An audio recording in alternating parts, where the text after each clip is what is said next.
like we have most people on the line here, so we're going to go ahead and get started. My name is Amy Donahue, and I am Pivot's Engagement Officer, and I'm delighted to welcome you to our 6th edition of this new virtual panel series that we're calling Voices from the Field. Today, we are hosting an awesome clinical panel that will be moderated by our Executive Director, Tara Lloyd. And before I hand it over to them to kick off the discussion, I just want to go over a few quick housekeeping items. So first, we are recording today's session, so it will be available for you to share and rewatch at your leisure after the fact. And for those of you who are watching live now, I would just like to suggest that you toggle your view to the gallery view so that you can see all of the lovely faces of our panelists at once as Tara introduces them. And finally, we want this experience to be as interactive as possible. So we would invite you throughout the call to submit your questions using the Q&A box down at the bottom of your Zoom window. And we will aim to get to as many of these questions as possible. And if we do get to yours, we would love to invite you to pose your question using your own voice. So if you hear Tara say your name, I will be in the background to enable your mic permissions, at which point we'd love for you to unmute yourself if you feel comfortable and pose your question as you wish. Otherwise, we will go ahead and read your question for you if you aren't able to participate in that way for any reason. And with that, I will hand it over to Tara Lloyd to kick us off. Thanks, Amy. Welcome to Wednesday, everybody. I'm really grateful to see this participant list includes lots of friends and partners and a couple of people who've been to Run and Havana with us on site visits, and Michael, your dad. So thanks everybody for tuning in and supporting us. I know it's a lot to give an hour, and it really has been a silver lining for me to see our community connect directly to our frontline workers, and it's something we never really had tried before or had thought people would be able to turn attention to. So we're really grateful that you're doing that. I'm going to open today by saying that the COVID case count in Madagascar is at 128 reported cases that we know of. So we say that because testing is such a huge limitation that we just don't know very much. And so that's sort of the position from which we'll be speaking today.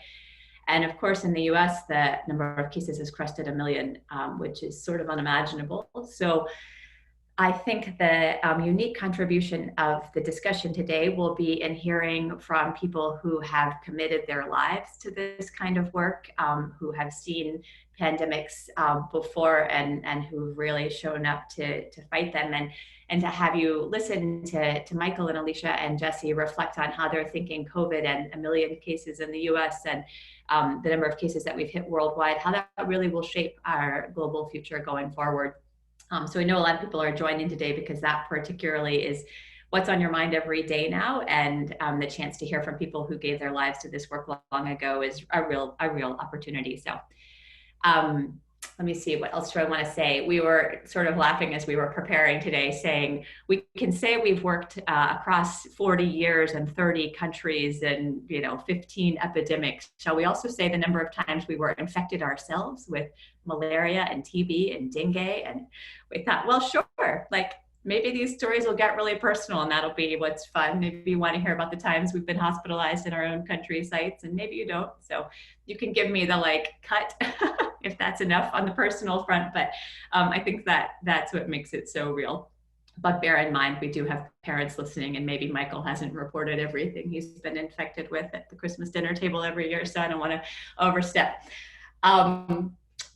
Okay, so that's it for introduction. I'm going to jump into these guys talking. Michael is going to focus on lessons from tuberculosis, primarily airborne diseases. 30% of the world is infected with tuberculosis, as many of you may know, and Michael's really committed a good part of his career to combating that. So he's going to speak about what we know about that type of infectious disease, period. And we're going to move into Alishya speaking about her experience with contact tracing during Ebola in West Africa, and thinking from her position as our senior medical officer, what this is going to look like in terms of work in Madagascar and beyond. And then Dr. Jessie is very newly arrived to Pivot, and she's going to speak about what it feels like to be day-to-day at the hospital in Havana, and just in general about how epidemics like these focus attention on health system strengthening and how important that core work is every day. So I had mentioned already that these guys collectively have a lot of lived experience. I want to highlight just a couple of things about each of them. I'll start with Jessie first and say that, Jessie, I think you did something so heroic when you came to your new job early because the borders were closing in Madagascar. So Alishya and I were talking and saying, oh no, our new doctor isn't going to make it because they're going to close borders just before she was supposed to start work, and kind of throwing up our hands at what a lost opportunity it was going to be to have you on the ground, Jessie. And then you said, I'll come early. Come to a place I know no one and start a job that is new to me, and I'll begin it in quarantine in the capital, and then I will go to site and be frontlines involved in COVID. And I don't know what that will mean, and I take that plunge with you. So I'd love for you to speak from that perspective, and just know how grateful we are that you're still calling this your dream job. And for Alishya and Michael, I consider these guys lifers, and I think it would be really nice for each of you to talk about the moment that you sort of knew that was true, that this kind of global health frontline work was just going to define your identity, because it's been my honor to work alongside both of you for many years, but Alishya in particular was trained at the Brigham in their global health delivery division, so she has a residency that's particularly in global health equity. And then she's been field staff in multiple partners in health countries. And in particular in Rwanda, she lived at the health center. So in a very rural, remote place, she was the only expatriate living day in and day out at a health center. And that's not a common choice to make. And I think it brings a perspective from within that's truly unique, that's different than going to a city and living in the capital behind barbed wire and informing policy. So she has since worked in multiple countries, but that one in particular stands out for me.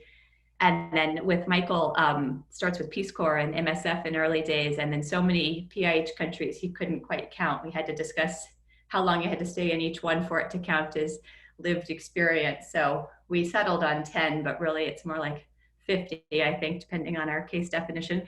But he's long ago given his life to this work in a way that he's a hero to many. I tell a sweet story about Michael where my kids were going with me to vote in the 2016 election. So my littlest was 4.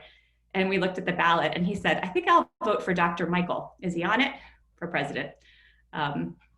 Unfortunately, he wasn't, but that's how we hold up Michael in our household. So long time lifer. All right, Michael, I'm handing it to you for your couple of slides and your 5 minutes. We'll have 5 minutes each and then we'll go to questions.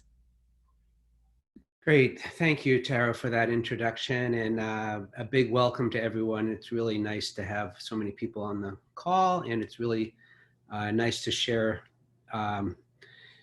experiences and during this crisis, so I appreciate it all.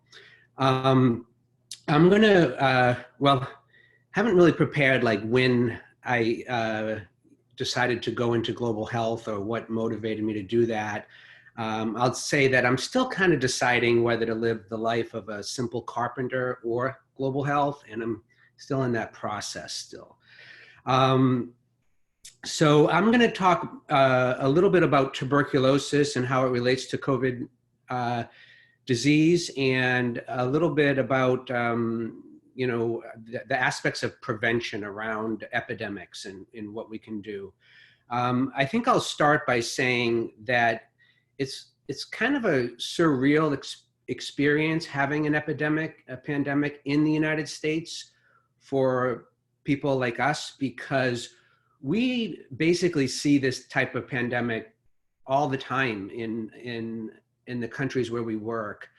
For example, malaria is always a threat there, and it's a threat both to the people living there constantly and a threat to us when we go there to live. And I've been years taking prophylactic medicine for malaria. I've had malaria a couple times. And so it is really, you can see the just how dramatic and dangerous it is to live with the disease that you don't really have protection against and you can't really fully prevent, like like COVID, like we're living in the United States. So it is a really strange experience to see this happening to the United States, and places like Madagascar are unfortunately threatened by these things all the time. In Madagascar, we particularly had problems with such pandemics as, well, epidemics anyways, of like plague has been a big problem, measles, cholera is a constant threat, and other things like swine flu and meningitis also exist in Madagascar. They've escaped some, like SARS-1 and MERS and Zika and yellow fever aren't big problems in Madagascar, but they also have, extensive problems with the kind of ones we don't even call pandemics anymore because they're just so part of the normal world, like HIV, malaria, and tuberculosis. I wanted to share a few slides. I only have 3, so I'm going to share my screen. Hopefully this will work very quickly. And okay, give me the thumbs up, Tara, if you see my slide, and I'll make it the full screen. Do you see it? Okay, good. So I hear a lot like, is this really, is COVID-19 really worse than something like the swine flu? And I just want to emphasize, it is way worse, okay? This is a slide of showing that over 2 years, 520 days, globally, the swine flu probably killed around 300,000 people. There's wide confidence intervals around that. That's what the shaded pink is. And the pink line is the point estimate. And that was over 520 days globally. Right now, this is a slide from about a week ago. And in the first 130 days of the COVID-19 epidemic, we've killed 200,000 people have died, or more than 200,000 people have died. This is a little outdated. That's indicated by the blue line. But you see that rapid rise, and these are documented cases. So if you estimated the cases like they've done in the pink, you would, we know that there's probably twice that many. So already in the first 130 days of this epidemic, COVID-19 has killed, way more people than the swine flu. It's probably, up at least to 400,000. And globally, it will probably get well over 1 million people. So there's no doubt that this is a really bad disease, and it's kind of perfect in its qualities to affect the whole globe. It's not so deadly that people do everything in their power to avoid it, and it has a period where it's transmitting and people don't know it. So what can we do to prevent it? And and maybe we're still in a window where we don't have to have 1 million people die, and I think we are. Whoops, I'm going to go back to that slide. So I'm going to just briefly. So tuberculosis is a disease that I've worked on pretty much my whole global health career, and particularly in a disease called multi-drug resistant tuberculosis. But the prevention measures are because they're both they both have some airborne component to it. COVID is transmitted by air a little bit, but mostly by what's called contact transmission, where a droplet either lands on your mucosal membranes or is, you touch a droplet that's on a fomite and you touch your your face or something like that, and that's how it gets transmitted. But so there's a lot of similarities in how we prevent TB and how we prevent COVID-19. And I'd just like to talk about a little bit about them each. The main one we do in TB, and probably applies to COVID of how we're managing this, is to early diagnose it. And then when you diagnose it, you isolate the patient who has the disease. And so really the bottom line is test, and then isolate whoever is infected. And that's a pretty good way of minimizing how many people get the disease. And we do that pretty similar in both TB and COVID. And we have the same challenges. What you need is a good test. And we don't have a great test in TB. And we're now going to PCR as our main test for TB. And that's our main test with COVID-19. The other way we prevent is treatment. So if you treat a person with tuberculosis, then they no longer can infect others. Unfortunately, we don't really have this in COVID-19, the ability to treat and take infectious cases out. So we just have to isolate, that's it. Maybe we will get a treatment, and that will help prevent new infections. The next one is contact tracing, and Alishya is going to talk a lot about this. And this is a great way to prevent. We do this a lot in tuberculosis. It's one of our main things. And when we do find someone who has contact in tuberculosis, we're able to put them on prophylactic therapy. Again, we don't have this yet in COVID-19. There's been a lot of proposals of certain things, from chloroquine to other herbal remedies to other antiretroviral drugs that maybe we could put like healthcare workers on these remedies and drugs, and that would prevent infection. But we don't have that yet for COVID-19. We have a lot of it in tuberculosis. The other one is social distancing and lockdowns. We actually don't do this in tuberculosis. I've never seen this in tuberculosis, maybe because we're just kind of used to living with it. And they do help, but maybe we can do them less if we do these other aspects. And the last one I want to talk about is masks. And I think we use masks very differently in tuberculosis than we use them in COVID. And I want to do my next slide. So in tuberculosis, we really use masks only when we're in the presence of an infectious disease, of an infectious patient. And it's really the healthcare worker or family member that will wear that mask. And they need to be N95 masks and to prevent tuberculosis from entering the lungs. And that's how we use them. Sometimes we'll put a mask on an infectious patient when they're going for a chest x-ray in a hospital, or if they have to go outside, we tell them to wear a mask so they don't infect others. But there's a kind of a different strategy around COVID-19, and people, I think, still don't fully get it because the US was very slow to adopt this strategy. And that strategy is that everyone should wear a mask to protect others because they might have COVID-19. And I put up on the slide this very nice diagram that Rwanda Biomedical Center has produced. And what it shows is that when the person on the left has COVID-19, and you can see when no one wears a mask, the transmission is very high because they're spewing particles all over the place, and you can get them. But when you put on a mask, you do protect yourself a little bit.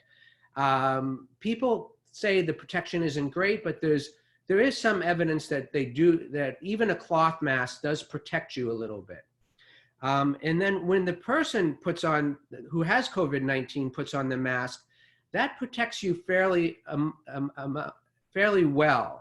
They think even a cloth mask can stop 60 or even 90% of the droplets that go out of your mouth and nose. These droplets come out when you talk, when you cough, when you sneeze, when you sing, etc. So, but if both people put on the mask, the transmission really, really drops.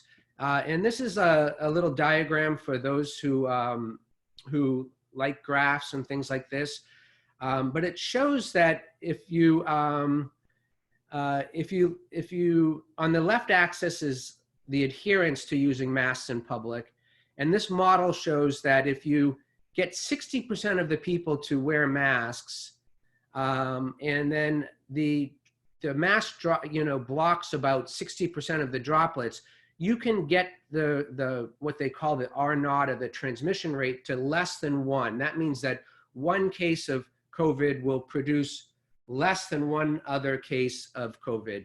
And that will eventually cause the epidemic to die out. So just with this intervention alone, we can significantly impact the virus. And just wearing cloth masks, these are not wearing N95 masks outside, but if everyone did this, or even 60% of the people did it, we would start to see the rate drop to less than 1. So combine this with some social distancing, combine it with contact tracing, testing, and isolating active cases.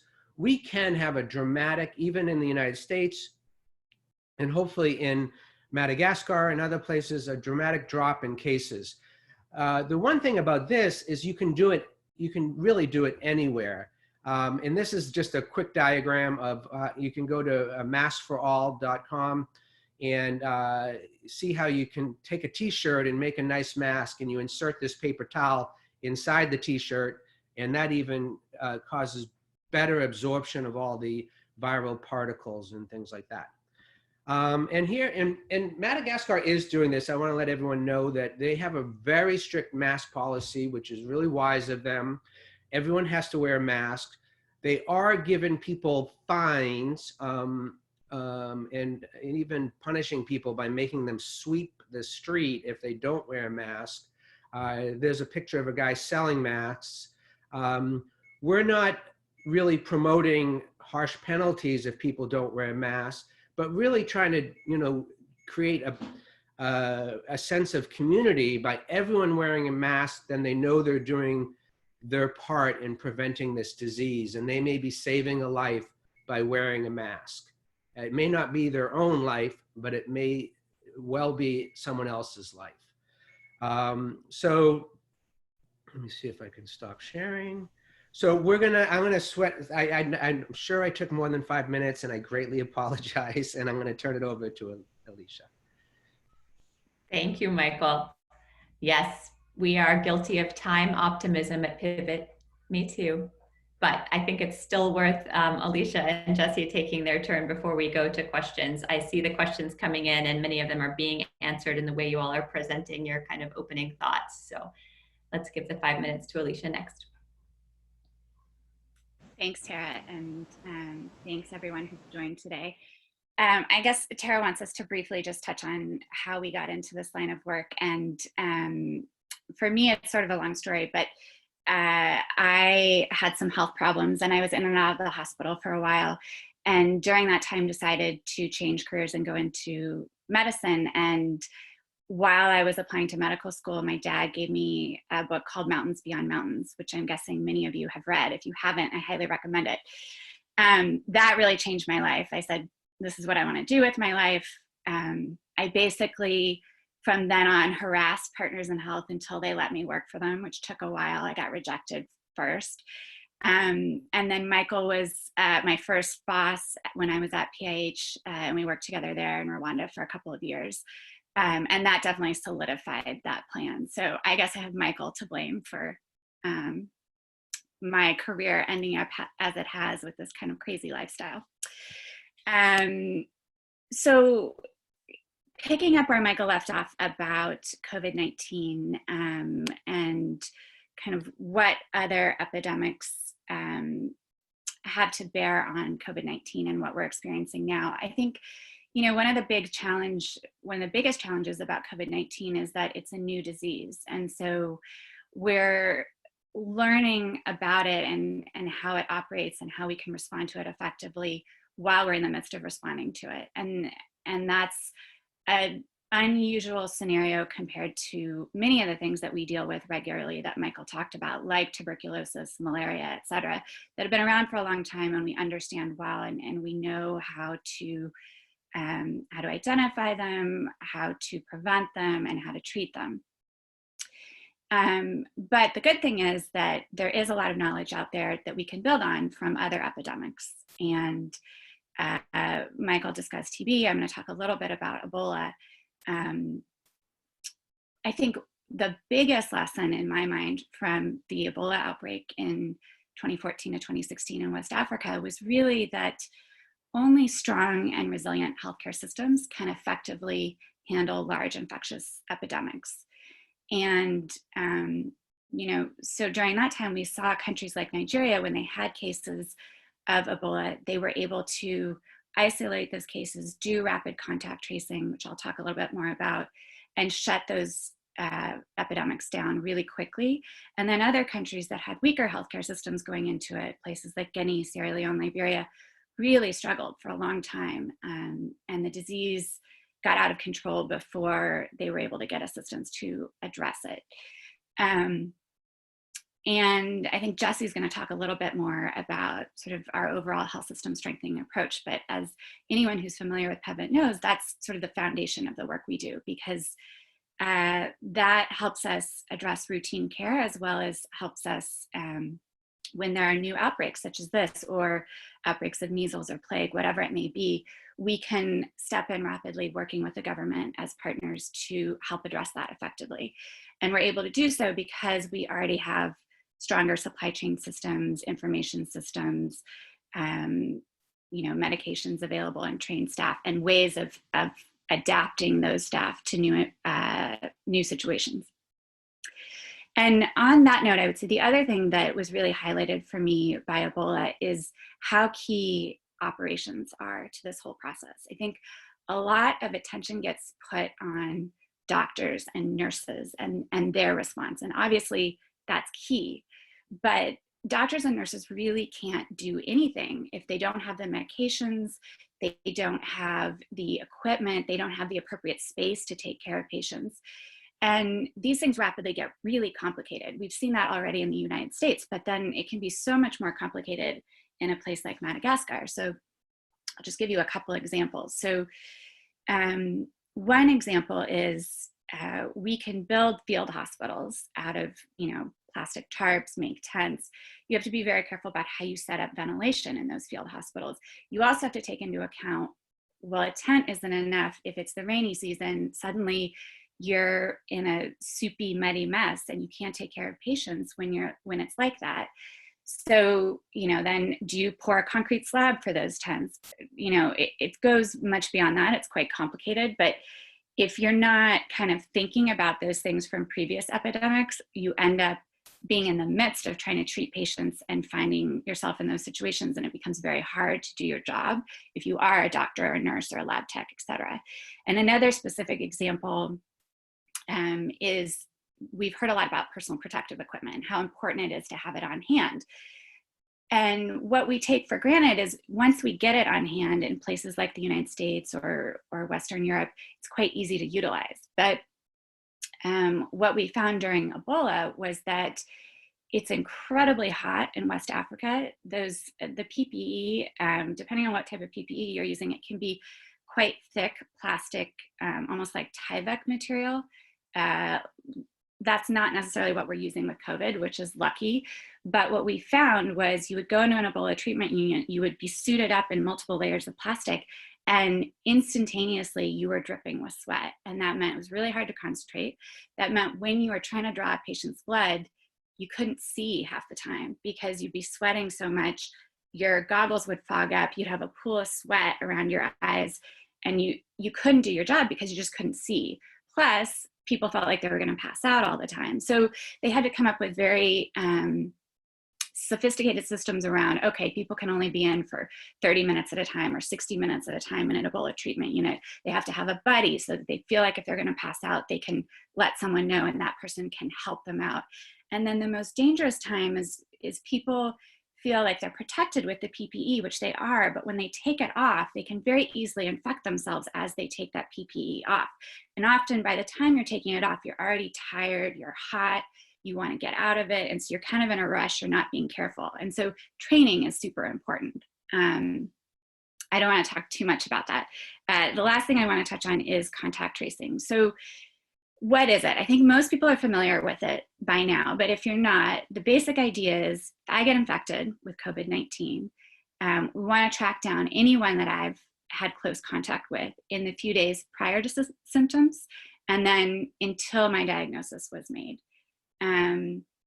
And close contact would be anyone I've worked closely with, anyone I'm living with, anyone maybe I've shared a car or a bus or a plane with in close proximity. You want to then monitor all those people and see if they develop symptoms. If you can, test them.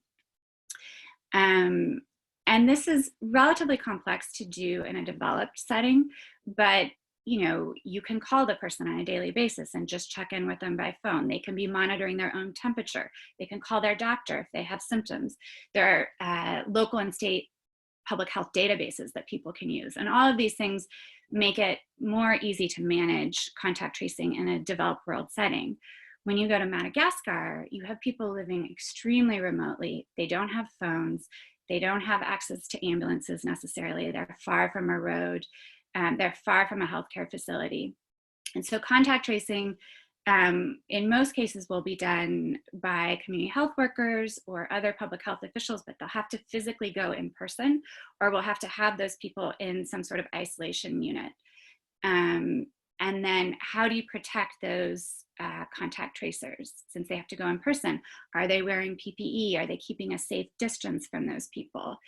All of those things are important. And the other thing is that there's a lot of stigma with this disease. And so these contact tracers and community health workers play a really important role in helping to educate people, both on how do you protect yourself, what are the symptoms to be aware of, but also just normalizing the disease and saying, this is where it comes from, this is what to expect. Like, you don't have to be afraid of other people who have this, you just have to be careful and we can manage it.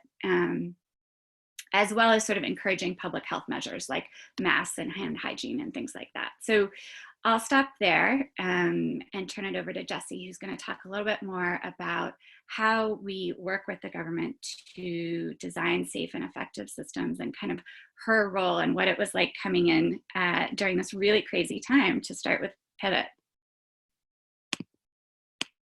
Thank you, Alishya, and thank you, everyone. So, just like you said, I do get to talk about why I love it so much here, which is also really a story of how I got here, I think. And as Sarah mentioned, I'm the newest member of the team. I will celebrate my 1 month mark tomorrow.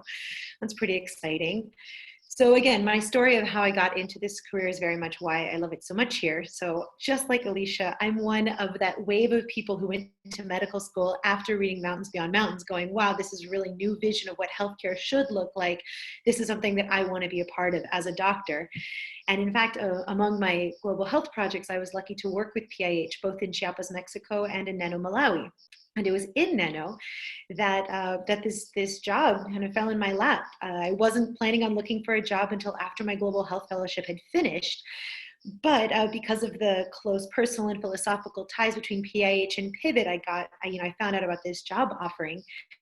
And this is my dream job for a number of reasons. So firstly, I went to a medical school and a residency that both had a very strong emphasis on longitudinal and global service. So Pivot's mission felt incredibly, very true to me.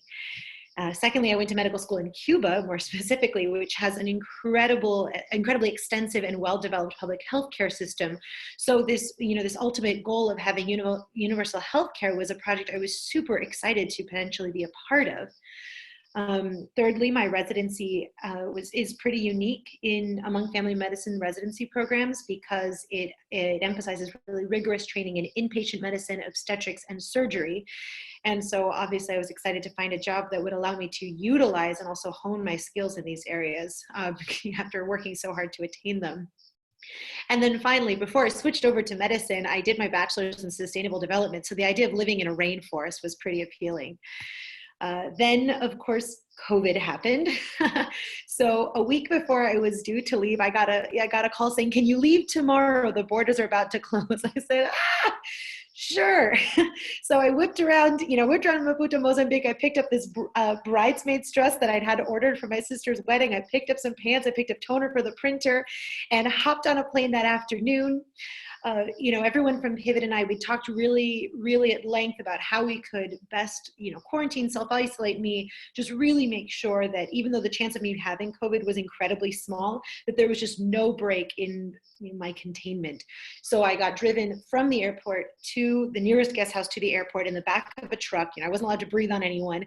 And I spent 2 weeks in, again, self-maintained isolation in this hotel room, which, you know, I think everyone now has been doing social confinement, so you all know what that was like.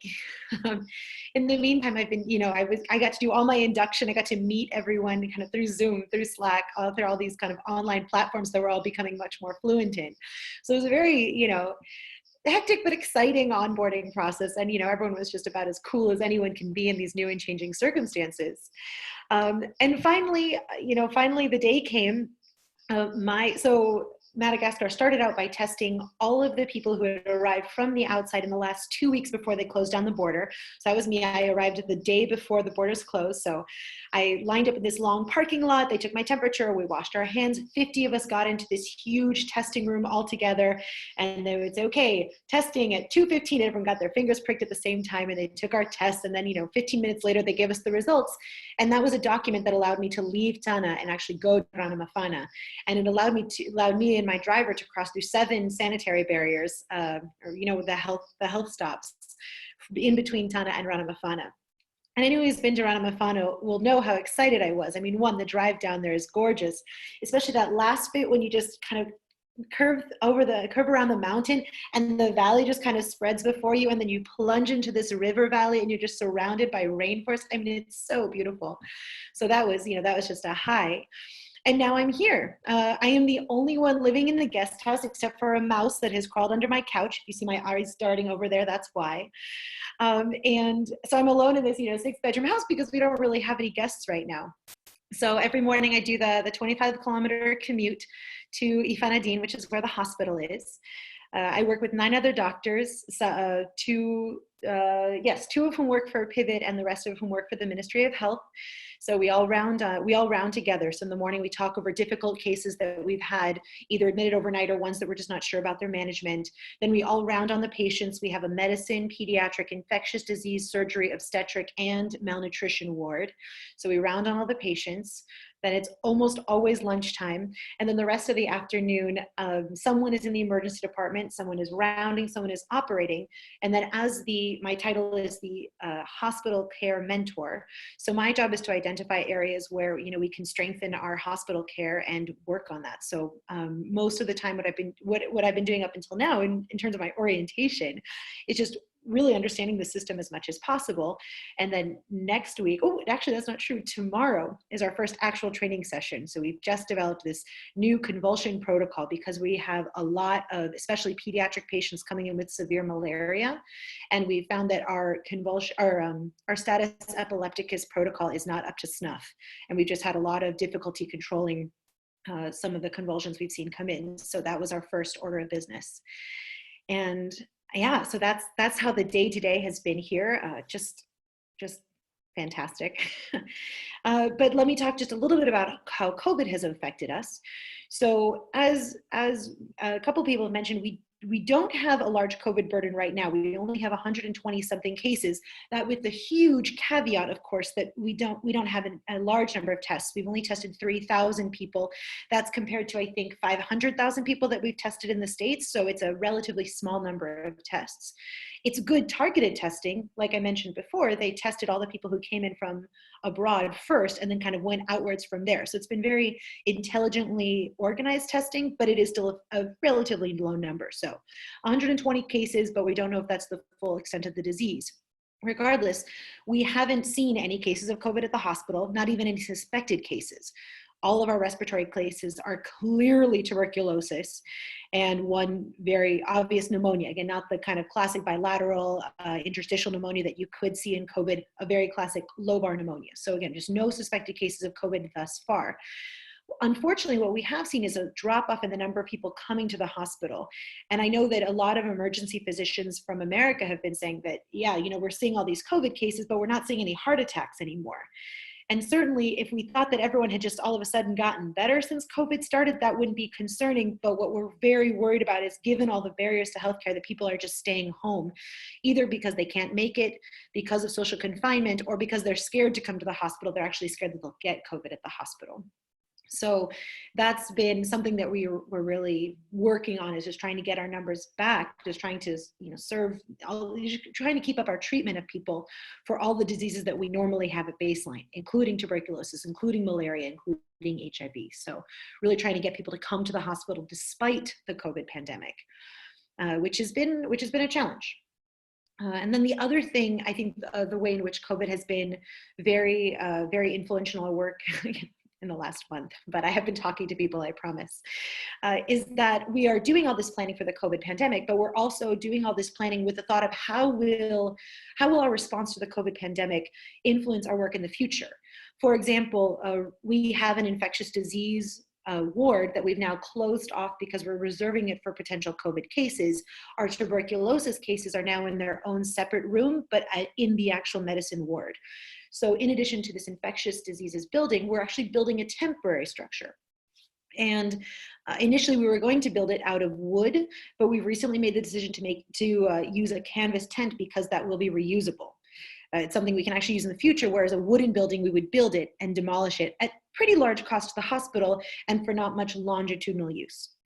The other thing we're looking at is just making sure that everyone's well stocked with thermometers and with pulse oximeters, things that are very, very useful for COVID, but will ultimately be also very useful going forward. And then the last thing I'll mention is that we've talked about including influenza tests in kind of our panel of labs. We have a really well set up lab, which is wonderful, but we do not have influenza rapid tests. And that's one of the things we're talking about. Now, it's still a little bit of an open question, of course, because as I'm sure you all know if you've been following the literature, is there's a very high co-infection rate between influenza and COVID, where those two coexist, probably as high as 20%. So, how much that will allow us to manage the COVID pandemic is an open question. But again, it would be something that would be very useful for our management of our patients in general. So I think that's probably a good place to stop for now. And I think we should get to questions, right? All right. Yes, let's do that. Thanks to all three of you. I really appreciate how personal and how much perspective you just provided. So lots of the questions, as I mentioned, have been answered sort of in the way that you presented, but I think taking the one from Anna Coons would be a nice direction to go. We have 15 minutes left in the time together for lunch. Anna, as you asked this question, that references Paul Farmer, maybe you could just give a little bit of history to those on the line who don't understand the reference quite as clearly, just to explain where you're coming from. Hi, yes, I think, am I unmuted? You sound great. Great. Yeah, I had just read a piece in which Dr. Paul Farmer, who's the doctor that Dr. Mayfield was referencing and reading that Mountains Beyond Mountains book is about, for anyone that hasn't read that, another plug. But he was writing about just this sense of the dread of responsibility that comes with being a healthcare provider in the face of a pandemic like this. And I was curious sort of how that weight is resting on your shoulders personally, and how the weight feels similar or different to other epidemics that you've worked in. Thank you, Anna. Alishya, let's have you open with that and then go to Jessie as well. Thanks, Anna, for that question. It's a really good question, and I tend to get emotional whenever I talk about this, so I'm trying to avoid doing that right now. But I think this has been an unusual scenario for me, because anything I've been involved with previously, it's sort of something suddenly happens, whether it's an earthquake or some other disaster, or, there's an epidemic. Usually it happens and then you start responding and you get in the middle of it, and you don't really have time to think about, well, how can we best prepare for this? You're just literally doing whatever you can in the moment to respond. And this time we've had some lead time, which is really helpful. Like, we've been able to see, okay, this is how COVID has played out in China. These were the lessons learned. This is how it's playing out in the United States, Italy, Spain, etc. And that's super helpful, but it's also really weighed on me heavily, because I guess my experience of this, I'm remote right now. So am not able to be helping the team on the ground. Right now, the team on the ground, you know, everything's normal. Jessie's described to you, they don't yet know of any cases, and so things are fine. But I am acutely aware of this potential reality that we're seeing around the world that could suddenly overwhelm the healthcare system and all of these people I'm working with. And so I'm trying to think constantly, how do we best prepare as an organization so that those healthcare systems and those people aren't overwhelmed and aren't really negatively impacted. And I think in certain ways, like just psychologically, that's been harder for me, because there is this time to sort of think about the what ifs and what could happen, and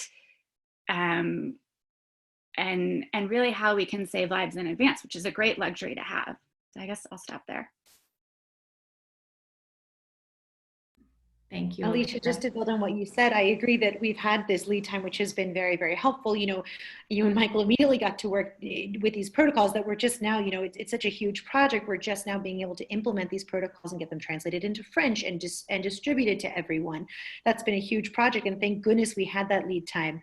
But the burden of responsibility is a very good description. There's another term I've heard that I've really resonated with, which is pre-traumatic stress disorder, because we're just all here just kind of waiting for the other shoe to drop. We're going, gosh, we've seen how bad it can be in other countries. And we know that, you know, despite all this work that Pivot has done in Madagascar, we're still not ready for a pandemic. I mean, if we have, you know, if coronavirus gets here in force, it's going to be fairly disastrous for our most vulnerable patients. You know, that's, as Alishya alluded to earlier, a lot of patients live really far away from healthcare centers and have incredible difficulties and barriers getting here. So if we actually do have a lot of cases, it's gonna get pretty bad.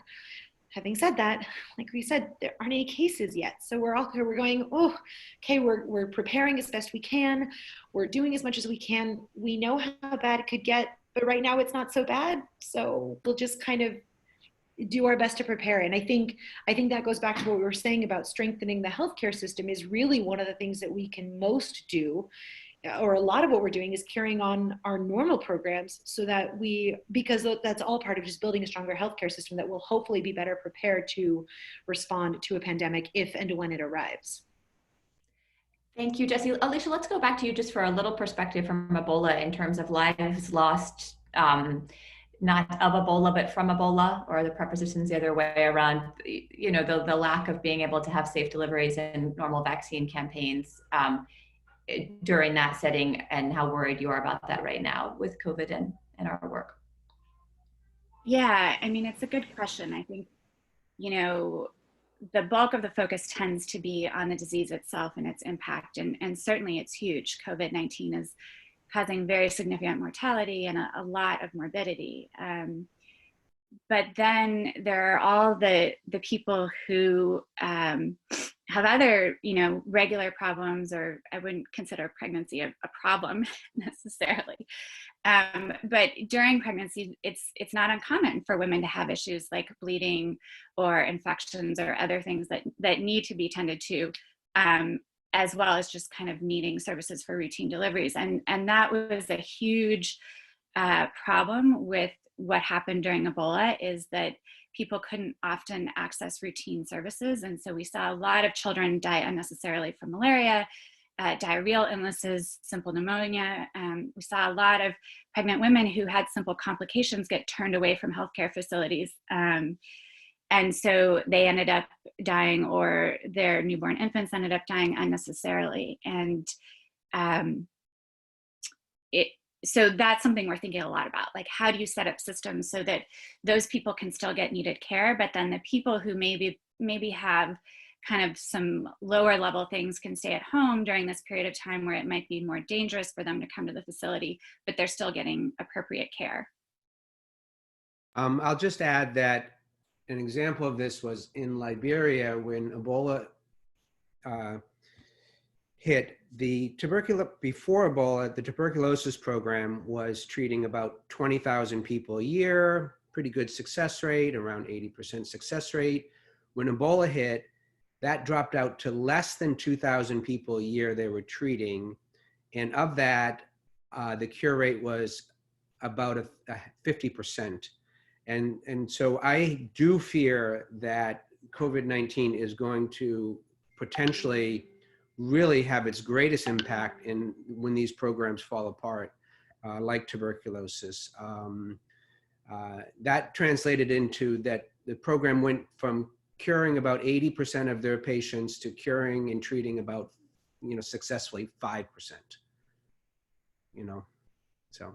So that's one of the reasons that Pivot's there, in order to strengthen the system in good times and bad. So being able to pivot and have our health workers still address those problems proactively is something we spend a lot of time thinking about. Michael, I see we have a question from Paula Horn. I've never been able to pronounce your last name, Paula, although I stayed in your apartment during our last board meeting to save Pivot money. Paula You weren't there. How do you pronounce it? Hornbostel. Hornbostel. I'm pretty sure we had permission from Michael to be in your apartment. Hi, Paula. Hi, Tara. You guys are all so moving, your stories, and it's so interesting. Thank you. Well, that's lovely of you. You have a question for Michael about strains of COVID, is that right? Oh, sure. Or just, it interests me how there seem to be different mutations and where it could be headed. Nobody knows, but I don't know if anybody wants to talk about that. Sure.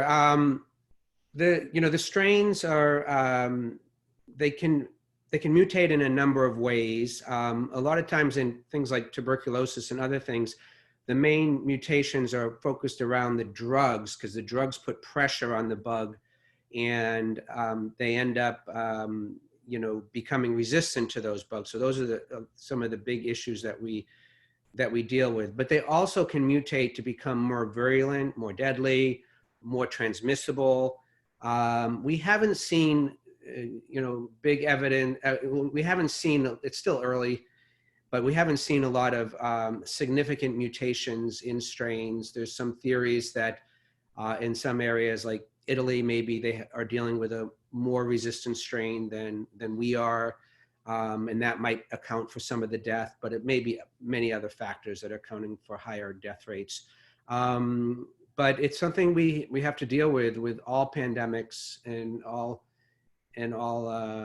really viruses and bacteria and other infectious agents that they do mutate.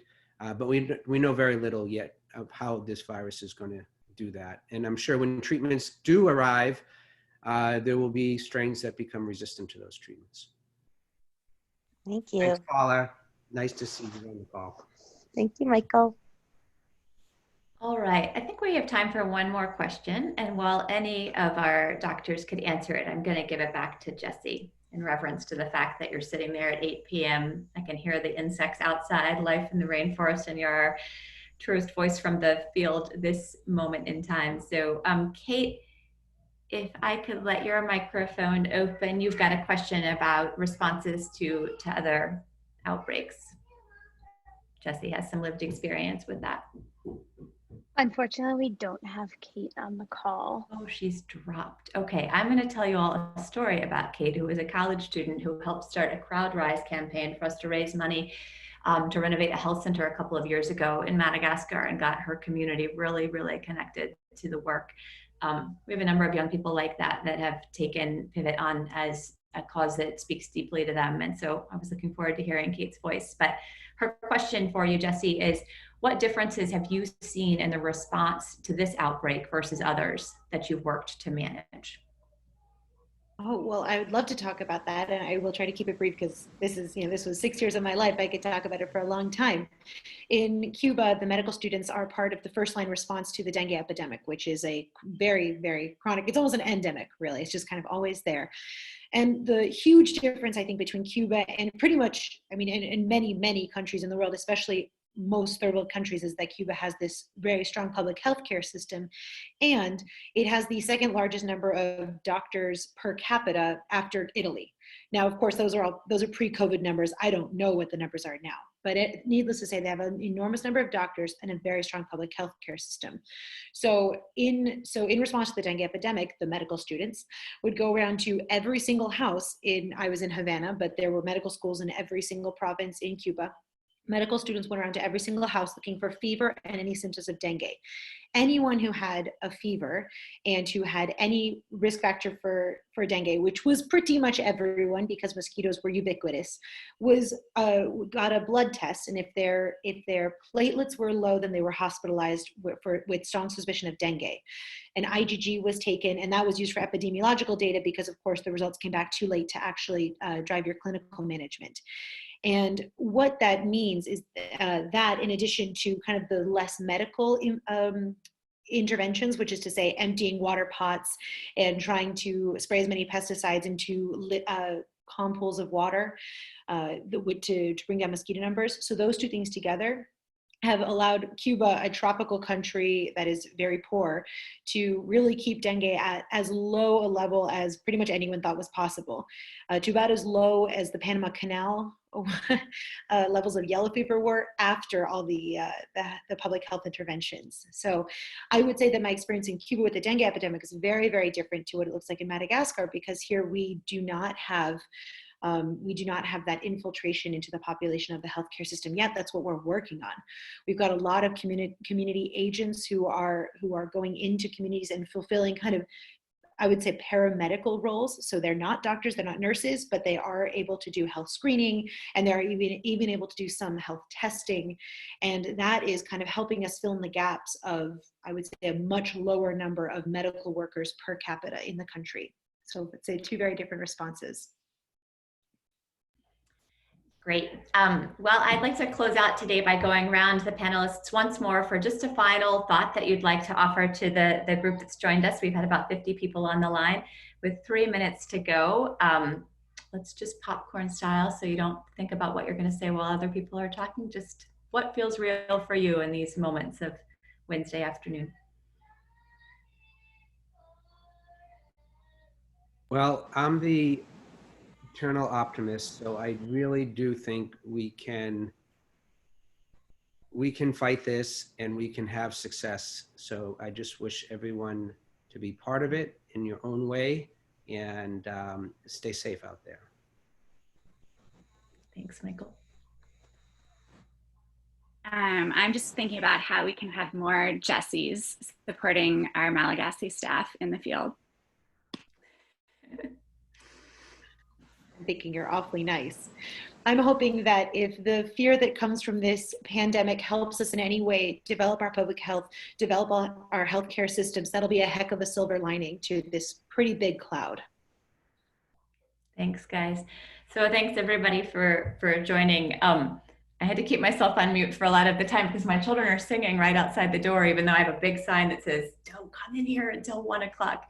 And I started smiling, thinking about singing when Michael showed his masks and said, "You know, this keeps us safe even when singing aloud." I'll say to any young person out there who's considering being a Jessie or growing up to be an Alishya, singing is like a really important part of global health. And for me, it's kind of terrifying. I do not love public singing and karaoke and all of the beautiful ways in which we connect across differences. It's a big part of life in Madagascar. So I'm sure there's karaoke ongoing right now with people wearing masks and living life out there singing beautiful songs. And I just hope that you're the one who stands up and joins the karaoke, Jessie, and it doesn't have to be me because it makes me feel very anxious.